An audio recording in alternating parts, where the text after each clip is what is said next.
বিসমিল্লাহির রহমানির রহিম সুম্মা লা ইয়ামুতু ফিহা ওয়া লা ইয়াহইয়া সুম্মা লা ইয়ামুতু ফিহা ওয়া লা ইয়াহইয়া।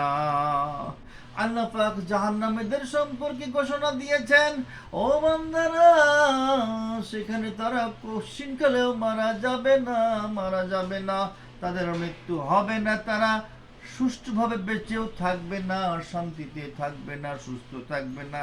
আযাব হবে আর আযাব হবে, অবিরাম আযাব হবে, অবিরাম আযাব হবে।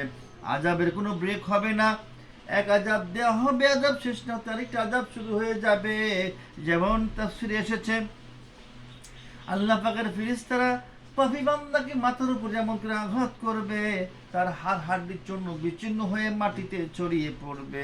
হাতুড়িটি ওঠানোর আগেই আল্লাহ পাকের এত ক্ষমতা, ওই সমস্ত হাড় হাড্ডি জোড়া হয়ে আবার সে মানুষ হয়ে যাবে, আগের চেয়ে সুস্থ সবল মানুষ হয়ে যাবে।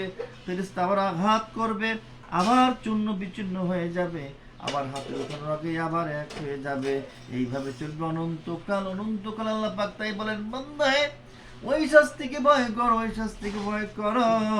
ওই শাস্তির হাত থেকে তোমাদের বাঁচানোর মতো কেউ নাই।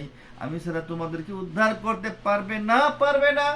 আমার পথে ফিরে আসো, আমার পথে চলে আসো, আমি তোমাকে ক্ষমা করে দেবো, আমার জান্নাত দান করে দেবো। আমিন, আমিন, সুম্মা আমিন।